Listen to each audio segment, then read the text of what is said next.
À l'occasion de la Journée mondiale du théâtre, célébrée un peu partout à travers le monde, le Grand Théâtre national Doudou Ndiaye Coumba Rose se met dans la danse pour souhaiter à tous les acteurs bonne fête de théâtre. Nous profitons de l'occasion pour remercier son Excellence le Président Macky Sall pour tous les efforts consentis pour relever au niveau le plus élevé l'art scénique national. Je profite de cette occasion pour vous dire que le Grand Théâtre est en rénovation. On est en train, avec nos équipes, de faire tout ce qui est de notre mieux pour relever les plateaux au niveau international, vous permettant de jouer au même niveau que ceux-là qui sont dans les plateaux les plus élevés, donc au niveau international. Bonne fête de théâtre à nos mamans, à nos papas, aux enfants et à tous les artistes comédiens. Bonne fête. Le 27 mars, comme vous le savez, c'est la journée mondiale du théâtre. Ma seconde satisfaction est que vous m'offrez l'occasion de remercier la direction du Grand Théâtre parce que voici peut-être 4 ou 5 ans, chaque année, je viens avec mes étudiants pour étudier l'espace théâtral et j'ai toujours bénéficié d'un accueil tout de même chaleureux. Voilà pourquoi donc je suis content aujourd'hui de parler avec vous de théâtre. Le Grand Théâtre. Je crois que on ne peut pas parler du Grand Théâtre, du théâtre Doudou Ndiaye Rose, sans parler un peu du théâtre Sorano. Parce que la construction du théâtre, du Grand Théâtre, n'est pas seulement la traduction de la volonté du chef de l'État Abdoulaye Wade de doter le pays d'infrastructures culturelles dans le théâtre. La construction du Grand Théâtre répondait aussi à une demande. Sorano était devenu trop petit. Je suis bien placé pour le dire parce que je le dirigeais à l'époque. Et souvent, les producteurs trouvaient que le nombre de places était insuffisant. 1000 places, je crois. Il était donc question de construire un second théâtre avec un volume plus important. Et c'est pour répondre à cette demande que le Grand Théâtre a été construit. Cette journée mérite quand même qu'on s'y attarde à cause de la promotion que nous avons tous le devoir de faire autour de ce genre important qu'est le théâtre. Parce que le théâtre fait partie des 3 genres majeurs que sont la poésie, le roman, n'est-ce pas, le théâtre, parce que c'est un genre entre la littérature pure et le spectacle. Et c'est pourquoi peut-être que dans beaucoup de pays, on ne compte que sur le doigt d'une main les vrais dramaturges.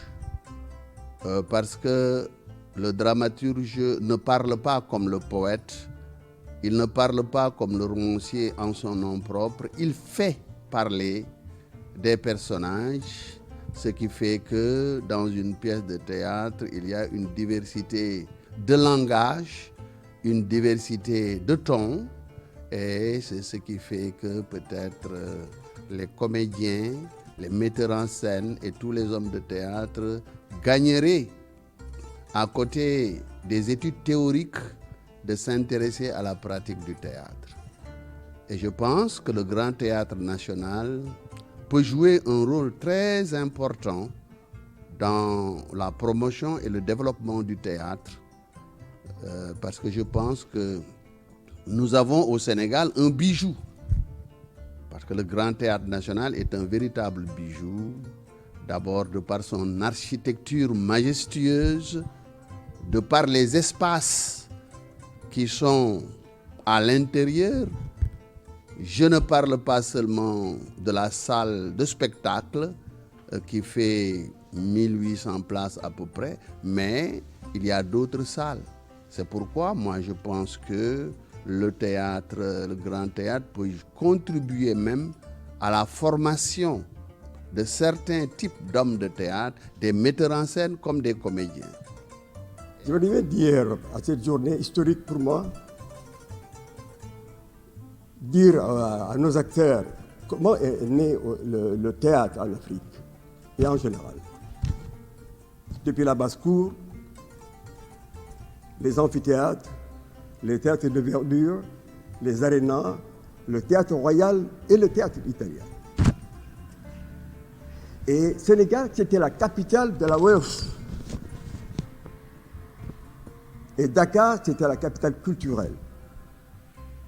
Et le premier théâtre noir en Afrique, c'était le théâtre du Palais qui se trouvait juste vers la place de l'Indépendance. Et c'est dommage qu'on parle de la journée mondiale du théâtre sans parler de nos élites qui nous ont poussés à aimer le théâtre. On prend l'exemple maintenant sur Douta Seck, Bachir Touré, James Campbell, Ambroise Mia, Fela Kuti, Emmanuel Gomez, Céline Gonzalez et d'autres. Chez les femmes, il y a Fatim Ndiaye, Henriette Bathily, Issa Niang, mais on les oublie, c'est dommage. Je pense que le théâtre gagnerait aussi à avoir une troupe locale ou à accueillir des troupes parce que ça leur permettra à chaque occasion, par exemple, d'enrichir la production. Parce que je pense que aussi, si on a une belle infrastructure qui n'est habitée que par des musiciens, c'est très bien quand même. Les musiciens jouent un rôle très important, ils peuvent remplir la salle, etc. Mais la vocation d'un théâtre, c'est d'abord de promouvoir des pièces de théâtre. C'est-à-dire la reproduction d'actions dramatiques qui permettent à un peuple de se regarder comme dans un miroir, de se corriger, qui permet à un peuple de se propulser en avant. Parce que, comme le disait un de mes aînés, n'est-ce pas, il s'agit aussi de créer souvent des mythes qui galvanisent et portent en avant, n'est-ce pas? Donc le théâtre joue un rôle très important, surtout dans ce que nous voulons en tant que Sénégalais et qui est contenu dans notre devise, un peuple, un but, une foi. C'est-à-dire le vivre ensemble. Parce que dans une salle de théâtre, il y a un public et le public n'est jamais homogène. Le public est hétérogène. Il y a des riches, il y a des pauvres. Il y a des Wolofs, il y a des Sérères, il y a des vieux, il y a des femmes, etc., etc. Et s'il y a des textes adaptés, moi je pense que le théâtre jouera un rôle très précieux dans la consolidation de l'unité nationale, dans aussi le besoin d'émergence de notre pays. Le Grand Théâtre répond à certains critères que nous notons dans presque toutes les grandes villes. Les théâtres nationaux sont généralement des théâtres qui traduisent une volonté culturelle d'un État. D'abord de par leur situation. Avant le Grand Théâtre, il y avait le théâtre Sorano. Sa situation architecturale est dans un complexe étatique. Nous sommes entre le ministère de l'Intérieur et effectivement la radio à l'époque. Et même avant le théâtre Sorano, il y avait aussi le théâtre du Palais. On oublie, certains ne l'ont pas vu, mais le théâtre du Palais était à la place de l'Indépendance. Et si nous regardons aussi l'emplacement du Grand Théâtre, nous constatons que c'est un espace architectural qui appartient au centre-ville. Tout cela pour dire que l'emplacement d'un espace théâtral n'est pas sans rien devoir à la politique culturelle du pays. Le Grand Théâtre répond à certains critères que nous notons dans presque toutes les grandes villes. Les théâtres nationaux sont généralement des théâtres qui traduisent une volonté culturelle d'un État. D'abord de par leur situation. Avant le Grand Théâtre, il y avait le théâtre Sorano. Sa situation architecturale est dans un complexe étatique. Nous sommes entre le ministère de l'Intérieur et effectivement la radio à l'époque. Et même avant le théâtre Sorano, il y avait aussi le théâtre du Palais. On oublie, certains ne l'ont pas vu, mais le théâtre du Palais était à la place de l'Indépendance. Et si nous regardons aussi l'emplacement du Grand Théâtre, nous constatons que c'est un espace architectural qui appartient au centre-ville. Tout cela pour dire que l'emplacement d'un espace théâtral n'est pas sans rien devoir à la politique culturelle du pays. Alors, si on maintenant analyse la mission de ce théâtre, je l'ai dit tout à l'heure, Sorano était devenu un peu trop petit. 1000 places. Il fallait donc construire un théâtre plus grand. J'ai eu la chance de participer aux réunions techniques qui ont présidé à la construction de ce théâtre avec des techniciens chinois, sénégalais, avec le ministère de la Culture. Et le premier plan que les Chinois avaient proposé, c'était un théâtre de 1000 places. Seulement, les autorités trouvaient que si on construit un nouveau théâtre, il faut que ce soit plus grand que Sorano. Et les architectes chinois, en rapport avec l'architecte conseil du président de la République, ont remodifié le dessin pour faire en fait finalement un théâtre qui a, je crois, 1700 places. Évidemment, par rapport à Sorano, par rapport aux réalités du spectacle sénégalais, il y a un grand progrès. Parce que quand même, 1700 places, ce n'est pas 1000 places. D'autant plus que le théâtre Sorano et le Grand Théâtre sont conçus comme étant des salles pouvant abriter des spectacles polyvalents, les spectacles lyriques, les spectacles chorégraphiques, etc. Ce sont aussi des salles qui peuvent servir de salles d'apparat au gouvernement pour les grandes cérémonies. Donc l'État pensait à une grande salle capable de recevoir beaucoup plus de monde que Sorano. Et finalement, bien entendu, le théâtre a été modifié dans son plan initial pour effectivement produire à peu près 1800 places. Le problème, c'est que si nous arrivons à régler la question de l'accueil, tout de même, et je crois que le professeur Maroba le disait tout à l'heure, un théâtre, c'est quand même avant tout un lieu qui accueille des spectacles dramatiques. Or, le théâtre dramatique n'a pas besoin toujours d'un très grand nombre de spectateurs. Dans la mesure où, pour qu'il y ait un spectacle de théâtre qui donne ce qu'on attend de lui, il faut qu'il y ait une interaction étroite entre la salle et la scène. Si le Grand Théâtre répond à la situation de la demande culturelle en général, concernant la situation dramatique, il y a tout de même beaucoup de choses à redire parce que l'espace est trop grand. J'avais proposé à l'époque, à la réunion technique, à ce que l'espace soit un espace transformable. C'est-à-dire que tout soit mobile pour qu'en fonction des mises en scène, en fonction des options de spectacle, les concepteurs puissent modifier la salle à leur convenance. À défaut d'un espace transformable, j'ai proposé à ce qu'il y ait une deuxième salle d'à peu près 500 à 800 places qui viendrait gérer les spectacles de théâtre. Sinon, le théâtre ne gagne pas beaucoup avec ce théâtre-ci. Et d'ailleurs, vous le savez, dans la programmation, en général, peu de metteurs en scène, peu de troupes osent effectivement faire un spectacle ici, au niveau du Grand Théâtre. Il faut que la mission du Grand Théâtre essaie de se diversifier. D'autant plus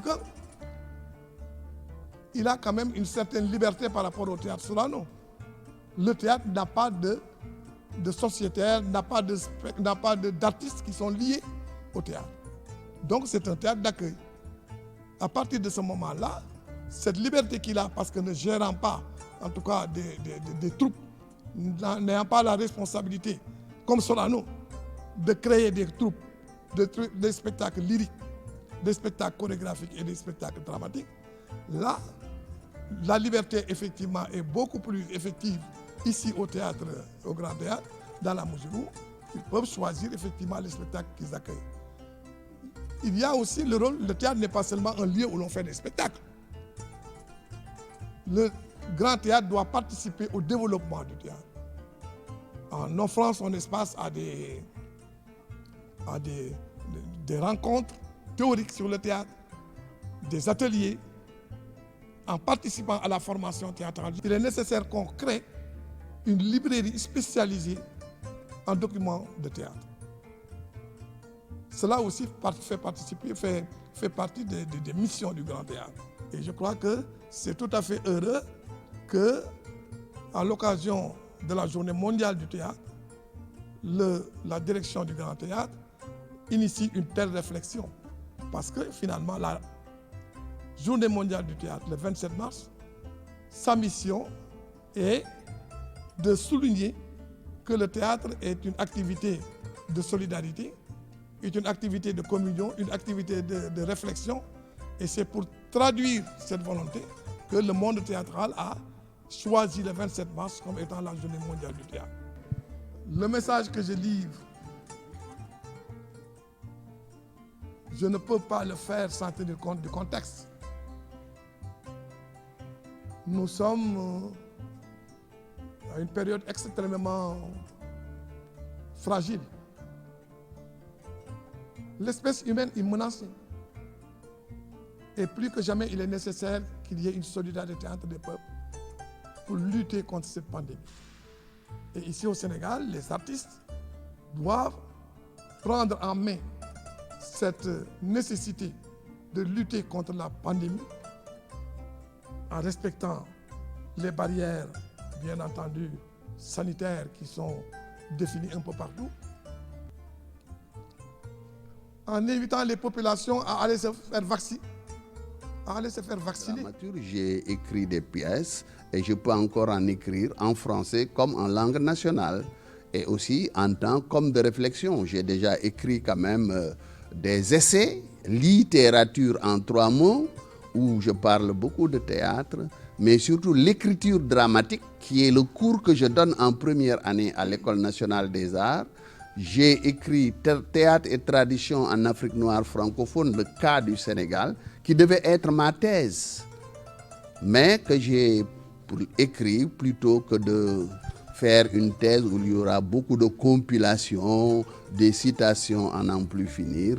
Moi, j'ai étudié le théâtre sénégalais, n'est-ce pas, à travers les œuvres, à travers aussi ma conscience et ma culture de Sénégalais.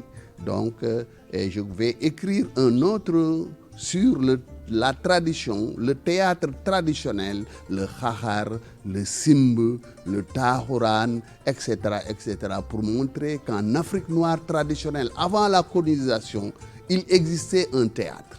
Ce que les Occidentaux ne pouvaient pas savoir, puisque ce n'était pas un théâtre écrit, puisque ce théâtre aussi ne pouvait pas se faire comme le théâtre qui se fait en Europe ou au Japon, parce que la culture, le théâtre est un élément de la culture. C'est une expression vivante de la culture. Et comme toutes les cultures ne se ressemblent pas, chaque civilisation, chaque culture génère un type de théâtre conforme à sa civilisation.